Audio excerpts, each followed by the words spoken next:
Olá, nós somos a CEPAC, Câmara de Procedimentos Adequados de Resolução de Conflitos.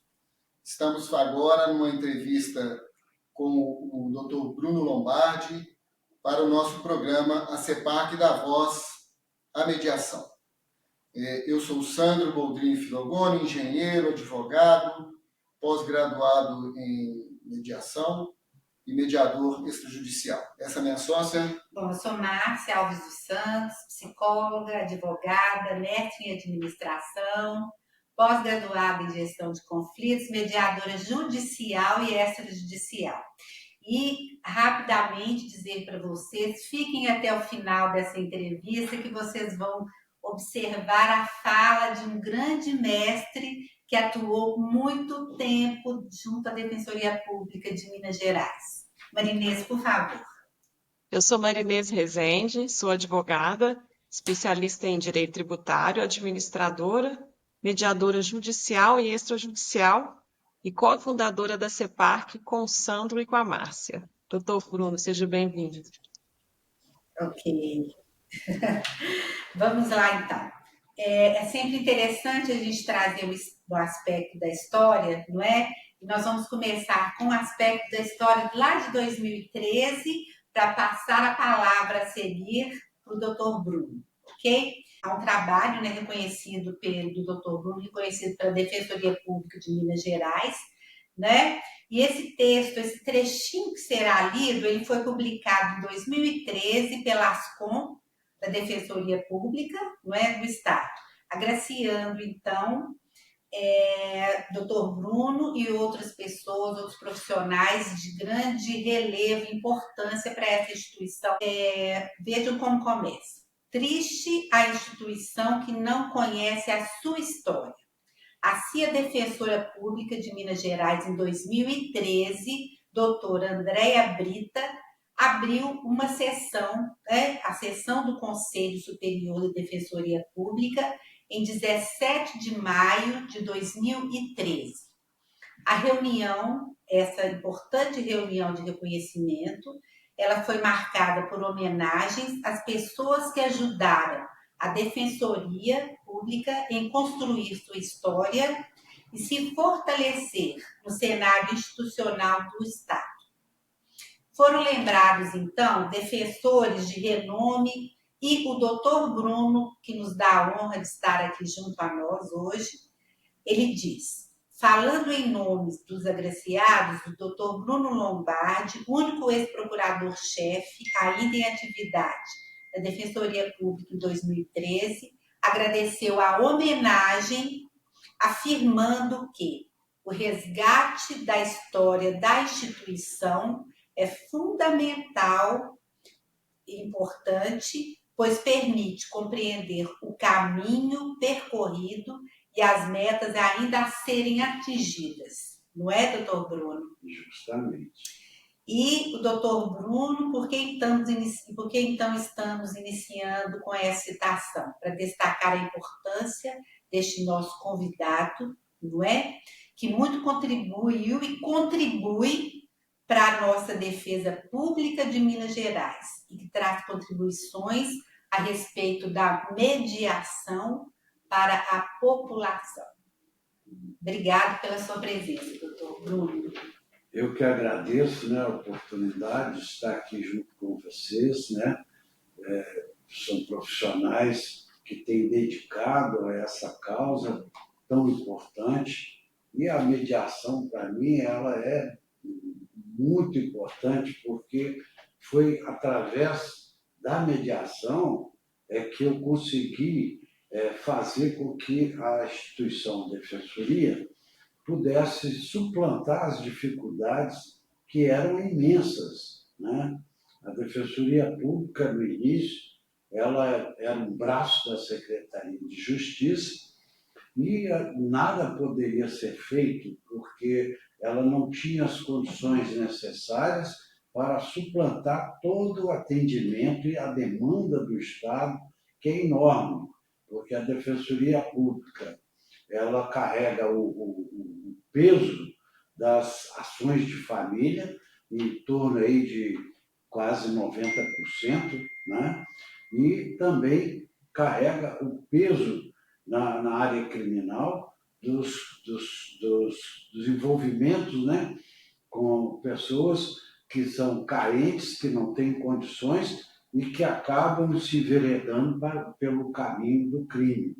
Então, a Defensoria atende aí em torno de 90% dos casos de criminais do nosso Estado.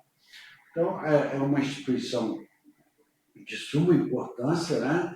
Que na época, eu entrei na Defensoria em 87, 86, se não me bem se recordo, mas a Defensoria Pública, ela, para mim, ela era de suma importância e diante do que eu consegui vivenciar no início da minha carreira, né, que eu troquei, inclusive, a CEMIG, eu era do quadro jurídico da CEMIG, para assumir na Defensoria Pública, e naquela época foi para mim importante, porque era um desafio, né?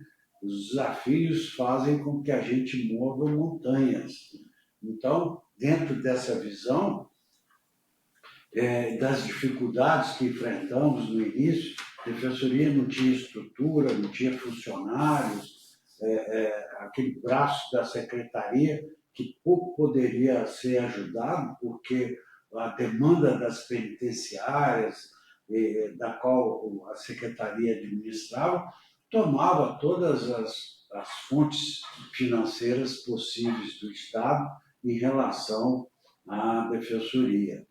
Então, nós, quando assumimos, o propósito era de vender uma nova imagem, porque a instituição não tinha credibilidade nem pelos que necessitavam dela, né? As pessoas não confiavam, não achavam que não teria condição de serem atendidos, né, nas suas necessidades, numa instituição que tinha poucos profissionais, né? Nós éramos aí em torno de 150 defensores, no máximo, aqui na capital, né? E no interior, a maioria das comarcas eram totalmente desassistidas.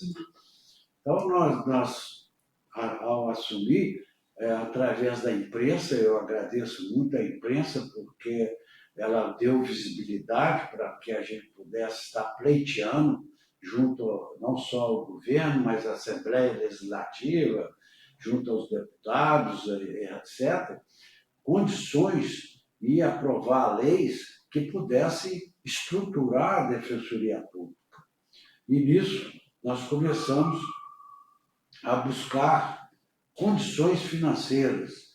E nessa busca das taxas judiciárias, eu comecei a fazer um discurso de que parte desse recurso, que é daqueles que poderiam pagar, viessem para a instituição, para a Defensoria poder prestar o serviço àqueles que não têm condições de pagar, né, os insuficientes. Então, nessa luta grande, eu tive conhecimento, isso na década de 90, sobre mediação, que era muito já evoluída nos Estados Unidos na época, né, na década de 90, e até mesmo aqui na América do Sul, a Argentina era mais bem desenvolvida a mediação. Dentro desse contato, esse curso que eu tinha feito no início, foi o pessoal até da própria Argentina, professores de lá que estavam aqui no Brasil aventurando, é que eu pude ver a importância da mediação e comecei a lutar para que a gente pudesse implantar na Defensoria Pública a mediação como forma de agilizar o atendimento público. E foi de suma importância porque, ao conseguir fazer esses contatos, nós começamos a levar para dentro da Defensoria os estagiários com formação em direito, em psicologia, né? Pessoas que poderiam ajudar até na área mesmo civil, como a engenharia, uma série de conflitos, né, que poderiam surgir na área da construção civil, também tínhamos elementos que poderiam nos apoiar, né, porque o direito é muito vasto, é amplo, né? Você tem que ter conhecimento na área da medicina, da engenharia, enfim, de todos, para que você possa estar defendendo as pessoas nas diversas dificuldades que elas têm. Então, ao levar os estudantes e os estagiários para dentro da defensoria, os defensores, em número ainda pequeno, começaram a ter um volume de atendimento muito maior, porque a gente sentava, discutia, se buscava o entendimento, o caminho, e aí, em cima disso, a gente distribuía o processo só para ser homologado pelos juízes, né? Isso foi de suma importância no início, e a Defensoria Pública foi se fortalecendo. Junto ao governador, eu agradeço muito, na época, o doutor Eduardo Azevedo, conseguir nomear novos defensores, que foi importante para que eu tivesse força de ações jurídicas imediatas junto à população. Nós começamos a fazer os mutirões nas penitenciárias.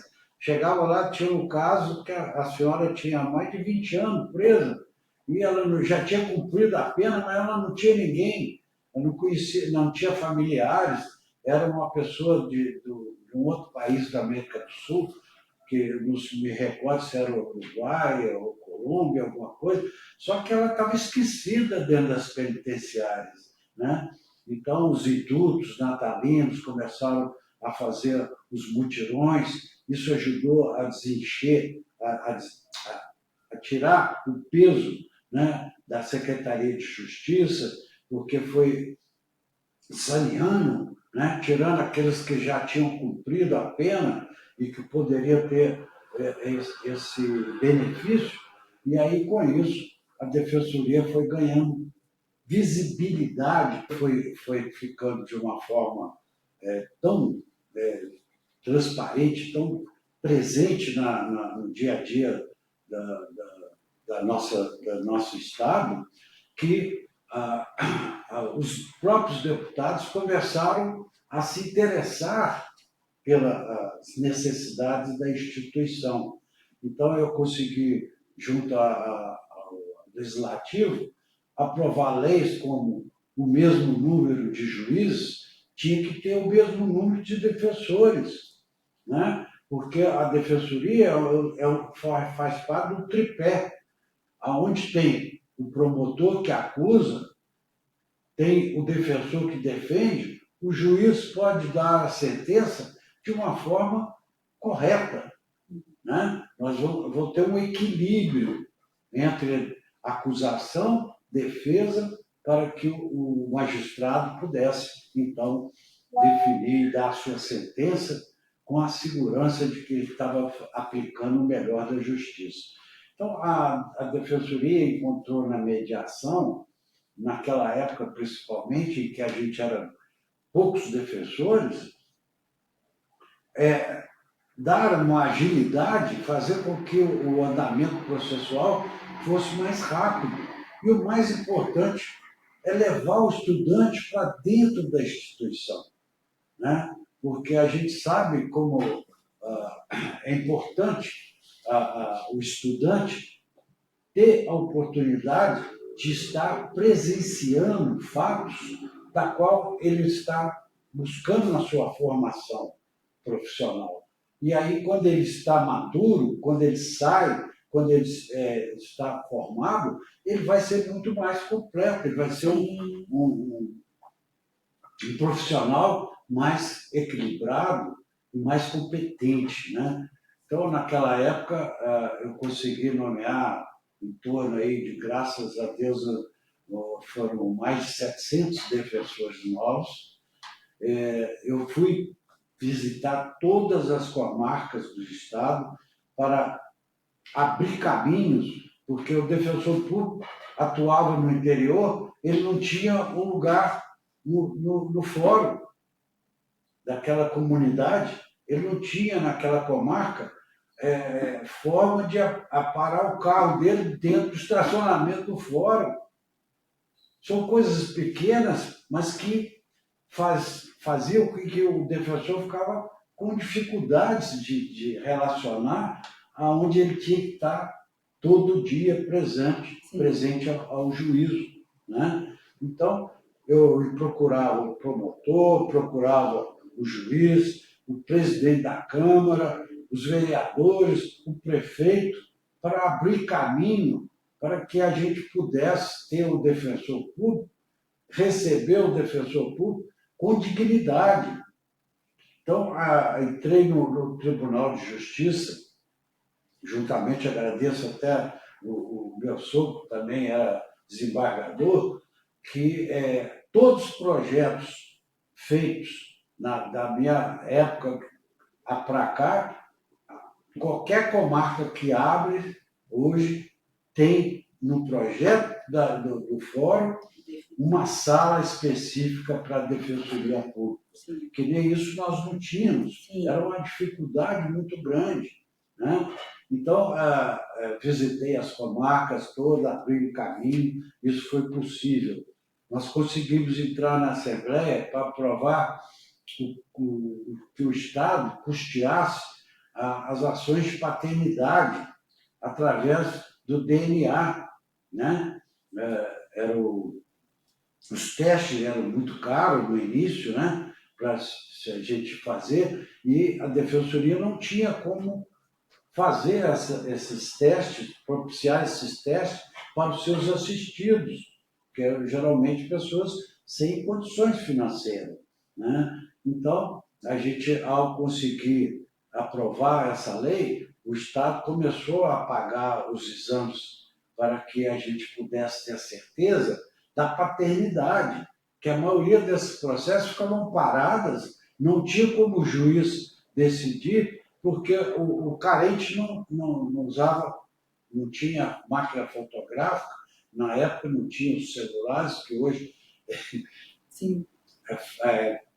Possibilita as pessoas terem fotografias, terem história, né? Registrar o seu passado e coisa. Então, as pessoas o juiz muitas vezes tentava decidir pela semelhança. Será que parece com o pai, com a mãe?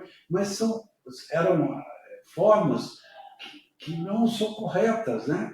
Que a pessoa pode parecer com outra, mas não ter nada a ver em relação à origem. Então, a gente conseguiu aprovar, isso tornou-se uma realidade, né? Nós conseguimos aprovar essa lei do mesmo número de defensores, do mesmo número de juízes, de promotores, porque a gente faz essa parte, né, tão importante para a aplicação do direito. Então, a Defensoria, começamos a lutar naquela época para aprovar a lei orgânica, hoje é aprovada, né? Foi um caminho muito duro, mas a profissão hoje é reconhecida, isso nos enobrece muito, porque era uma luta muito grande no início de fazer com que essas coisas pudessem acontecer. A Defensoria existia de fato, mas não de direito.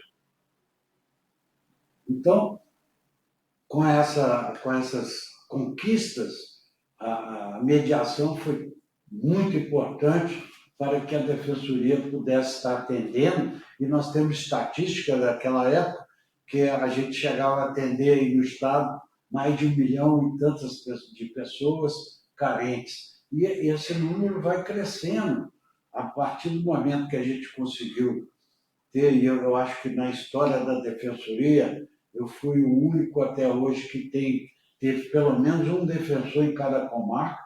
Hoje ainda nós estamos deficitário isso, né? E é importante que toda comarca tem que ter um defensor público, né? Para a prestação jurisdicional. Então é muito importante, e a mediação, para mim, ela é fundamental, principalmente quando a gente mexe na área de família, né? Os sentimentos aflorados, filhos. Os filhos precisam ter pai e mãe, né? Mesmo separados, eles são figuras importantes na nossa vida, né? A gente sabe de casos, pessoas que às vezes foram criadas sem ver o pai, ele luta na sua maturidade da sua vida, ele luta para saber da sua origem, né? Então, é muito importante. E aí, com isso que eu presenciei muito grande da mediação, que me enobrece muito o meu coração, que é os defensores, que ajudavam, então, a buscar o entendimento, porque não adianta fechar a porta. Se você tem filhos, é para o resto da vida.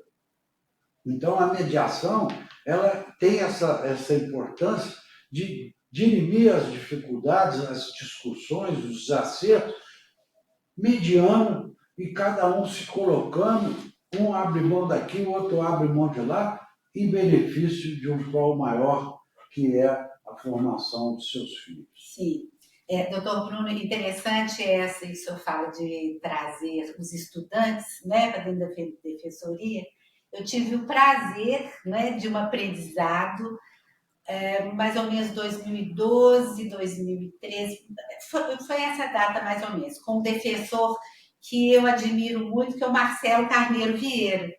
O Marcelo é muito especial para nós. Eu tive a honra de estar nomeando ele, né, como defensor público, na época, um dos concursados, que ajudou a alavancar a história da defensoria, que hoje é disputadíssima, né? Sim. Entre os estudantes, como um braço aí muito importante para profissionalizar-se. Sim, e eu lembro que, na época, num dos dias, né, cheios de trabalho de defensoria, eu estava lá com o Marcelo, o defensor Marcelo, e chega um casal, e para ser atendido, não vou entrar em especificidade por questão ética, e havia uma questão emocional muito forte. E eu disse para o senhor que eu sou psicóloga desde 1984, atuava, tinha o meu consultório e fazendo o curso de Direito concomitante, a minha prática. Aí eu disse para Marcelo assim, Marcelo,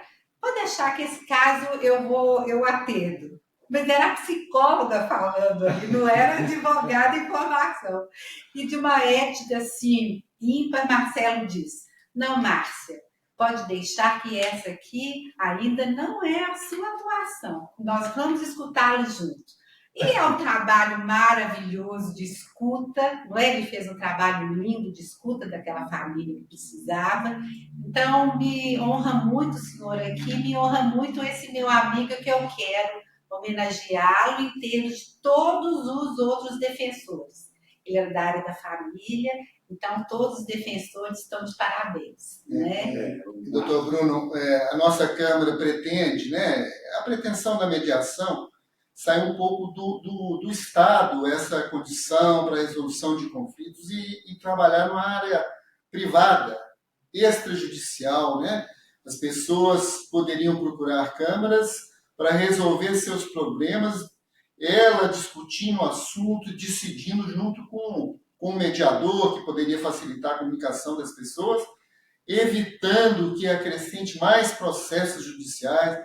Nós estamos com cerca de 80 milhões, 90 milhões de processos, e as câmaras, que são pouco conhecidas, né, poderiam atuar de forma a diminuir o número de processos, que é custoso para todo mundo, para toda a sociedade, paga um pouco, né, do trabalho do juiz, do trabalho dos desembargadores, do trabalho dos defensores, dos advogados. O senhor colocou uma posição que é importante e é uma evolução da mediação, porque quando ela começou acanhada, apoiando internamente, isso foi difundido. No Brasil começou mesmo na década de 97 para frente, que começou a ter os cursos de mediação. E elas, nos outros países, elas são usadas na esfera civil, e depois os trabalhos que são feitos ali são levados à justiça só para a homologação, né? Então, ela é de suma importância. Hoje você tem na área trabalhista, você tem na área civil, tem na construção, seja saúde, né? Nós temos visto a necessidade da mediação em todos os campos. E ela é importante que ela tenha essa vínculo dela separadamente, né? Para que as pessoas possam procurar, quando diante de uma dificuldade, para que na Câmara de Mediação se encontrem soluções. Porque muitas das vezes a gente não precisa do confronto, né? O negócio não pode se tornar judicializar tudo que acontece, né? As coisas têm que ser trabalhadas dentro de uma visão que é certo ou errado e buscar a solução ali imediata para se resolver aquela pendência entre as partes, né? Então, a mediação, para mim, ela é uma evolução. Eu me lembro muito, Sam, quando antes da lei 9.099, havia-se a oportunidade do acordo que não tinha o poder de polícia, né? A lei não tinha poder de polícia. O juiz, quando convocava as partes para resolver ou dirimir uma causa de pequeno porte, ele não tinha o poder de polícia. Então, os juizados começaram dessa forma até amadurecer e a Lei 9.099 trazer a realidade para o nosso Estado. Então, nesse período que não tinha o poder de polícia, tinha um juiz muito interessante, ele tinha uma amizade natural muito grande comigo, e ele falava assim: doutor Bruno, tem um caso aqui muito complexo e as pessoas, o profissional, o dono da empresa, chegou aqui com os advogados e o pessoal não está conseguindo mediar, buscar uma solução. Será que o senhor não dá um pulinho aqui não para a coisa? E aí eu fazia parte dessa vontade inicial da gente, era os... Busca do consenso, né? Buscar o consenso e tudo. Fui lá para resolver. Cheguei lá, era um caso com uma instituição que vendia o caixão, aquelas coisas todas, de quando a pessoa falece, né? Para ser enterrado, tem um caixão X, o outro é arrumado, tem direito a fazer maquiagem, uma série de coisas. E aí a pessoa lá, com aquele momento de tensão, falecimento, chegaram lá para levar, para fazer o enterro, né? E uma pessoa representante de uma empresa dessas de coisa, falou: não, ele comprou uma cota, ele tem direito a um enterro com caixão X, com não sei o quê, com flores, maquiagem, uma série de coisas. Então a família de andador, mas já que ele queria isso, vou conceder esse caixão dessa forma. Sei que era um custo mais de R$7.000 na época. E as pessoas eram de situações financeiras carentes. Quando eu cheguei lá, eu já sabia que ele estava com vários advogados, eu pedi às pessoas que estavam presentes se o dono da empresa estava presente. E ele se apresentou na hora: não, estou aqui presente e tal. Em vez de discutir os direitos, se está certo, se estava errado, eu fiz um apelo a ele. Falei: olha, estou vendo que se trata de uma empresa idônea, que está instalada no nosso estado, na nossa cidade, prestando serviços importantes, né? Mas eu queria fazer um apelo ao senhor. Que essa família foi, por engano, aconteceu, ela foi levada a erro. Infelizmente, eles não têm a condição de pagar, porque a pessoa que chegou lá queria levar o caixão já na hora do velório. E aí a família ficou em pranto ali, né? E isso foi parar lá perante o juiz para essa solução. E aí eu pedi a ele que, em nome da empresa, do nome que a empresa dele tem dentro do Estado, que ele rasgasse esse cheque e perdoasse essa família, porque eles não tinham condições e foram levados a erro por uma coincidência. Alguém com nome parecido. E aí, nesse mesmo momento, o proprietário falou assim, olha, como o senhor colocou aqui com tanta... Eu vou rasgar esse cheque agora e dou por encerrado o caso. Então, muitas coisas a gente pode resolver com entendimento. Né? Ficou claro que aquela família foi levada a erro. E foi levada a erro por uma coincidência, um nome parecido, seja lá o que for, mas não era a pessoa que tinha comprado ou tinha aquele plano que, ao falecer, teria a condição de um enterro das diversas formas possíveis que estavam lá colocadas. Então, a gente tem coisas simples, né? Até as coisas mais complexas, né? Que é a questão de abandono dos pais, dos filhos. Hoje, pela minha experiência, minha vida toda dentro da área de família, quem cuida da família hoje são as avós e as mães. Então, a gente sabe como é importante a mediação para mostrar para essas pessoas que eles foram filhos, que eles tiveram, na época, assistência dos seus pais, para que eles pudessem agora, como pai, fazer a mesma coisa. Sim. Né? Então, a gente tem, através da mediação, como buscar dentro das pessoas o que eles têm de melhor. Sim. E aí buscar o entendimento. Doutor Bruno, o senhor falou de leis, né?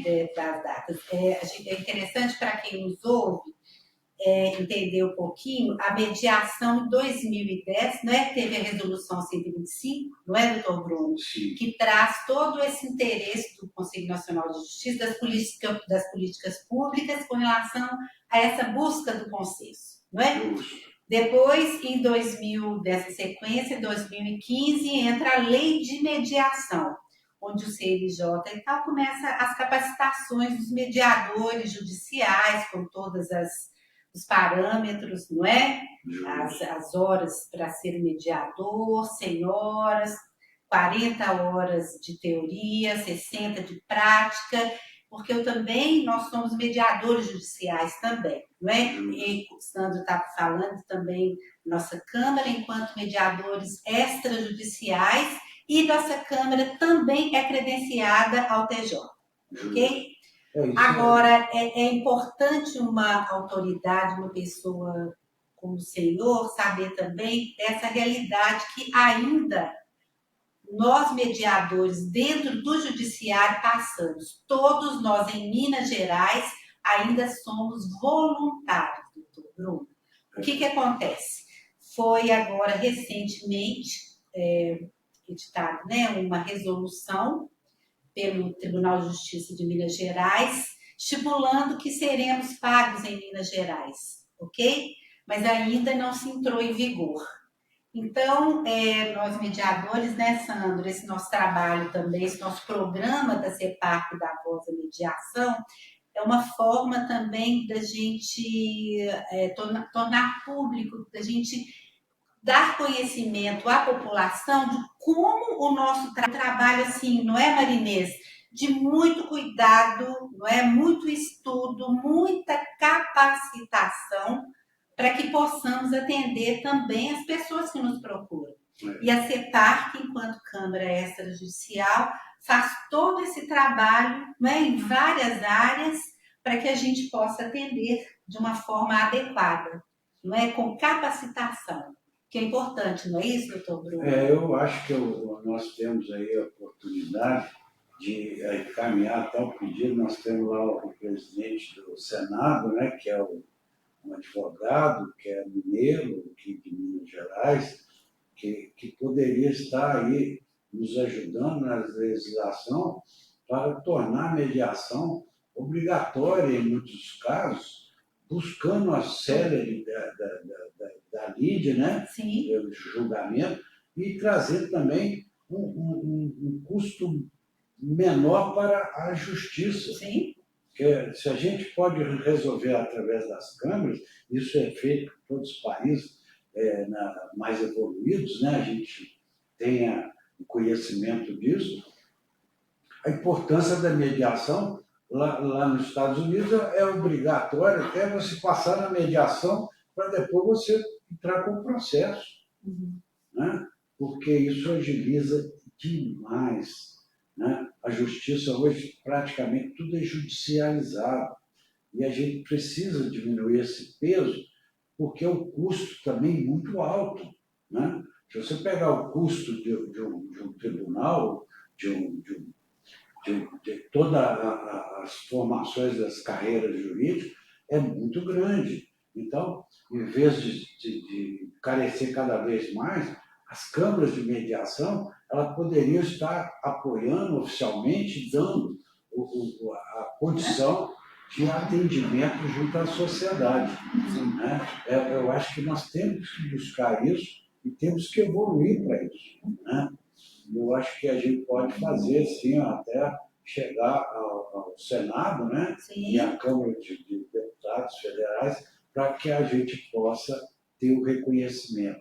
Né? O próprio Código, né, já demonstra a necessidade de termos aí a mediação oficializada para que a gente possa ampliar e melhorar o atendimento da população em geral. Doutor Bruno, como o senhor observa hoje, no contexto social que vivemos, a necessidade da mediação para a nossa sociedade, para a nossa população e também para o judiciário? O senhor já adiantou um pouco, né, demonstrando que os processos, essa judicialização em massa, ela é muito mais cara para a nossa sociedade. Em contrapartida, nós precisamos até de fazer uma alteração, uma mudança cultural, né? Que o judiciário não é a única forma de se resolver um conflito. Como o senhor observa que a mediação pode estar auxiliando? Doutora Maria Elias, você colocou muito bem. É preciso que a sociedade saiba que ela, através da mediação, ela possa sentir atendida nas suas necessidades. É questão cultural. Né? Nós estamos acostumados que a justiça é que define, né? O juiz é que define. E é um engano, leva engano, porque através do trabalho de profissionais sérios como todos vocês, né? O Sandro, a Márcia e você, doutora Inês, são pessoas que se integraram totalmente a estudar, a buscar os meios de conciliar, de fazer as pessoas entenderem o que é importante para elas, né? A mediação, ela para mim, ela em todos os campos, nós temos condições de estar levando a mediação como forma, como ferramenta, né, para chegarmos às conclusões. A gente vê hoje a impaciência das pessoas na comunicação, né? Muitas vezes a pessoa briga, às vezes, por uma samambaia, enquanto o problema não é a samambaia, o problema é outro. Né? A gente tem que buscar, dentro de cada um de nós, o que está dificultando para que a gente possa dar aquele passo. Né? Então, a mediação ela é importante nesse sentido. Quando eu fiz o curso de mediação, eu fiz isso no começo aí de 90, 92, é que eu conheci a mediação, eu vi que ela era de suma importância. E quando eu vim assumir a defensoria, eu levei ela para dentro da instituição, porque ajudava. Né? Eu pude ajudar o pessoal da área de psicologia, o pessoal da área de engenharia, porque toda demanda você tem que buscar pessoas que têm conhecimento na área. Né? Então, eu acho que essa é a solução. A nossa legislação ainda tem que evoluir, nós temos que apertar os nossos políticos, né, para legislar, buscando essas ferramentas tão importantes no dia a dia das nossas vidas. Tá ótimo.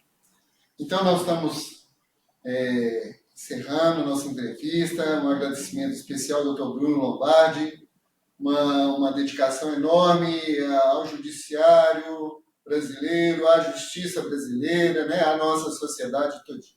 Muito obrigado, doutor Bruno. Eu que agradeço, né, porque vocês são os soldados importantes para o equilíbrio social. Eu fico muito contente de estar junto com vocês. E agradecemos muito essa parceria, né? O senhor acreditar na mediação, acreditar nos métodos consensuais, e muito nos honra, não é? O senhor estar conosco e apresentar o seu trabalho aqui, a sua experiência. Eu que fico honrado de saber que você foi uma das nossas baluartes lá. Estagiária. Mas para mim são tão importantes quanto o profissional mais importante da instituição. Né? Esses, para mim, são importantes porque eles estão cuidando para que a gente possa receber as pessoas e dar o equilíbrio social. Sim. Né? Só localizar bem, né? Estagiário do defensor Marcelo Carneiro Vieira, um período pequeno, mas muito grandioso para mim. Isso aí. Muito obrigado. Obrigada, doutor. Obrigada, doutor Bruno. Foi um prazer.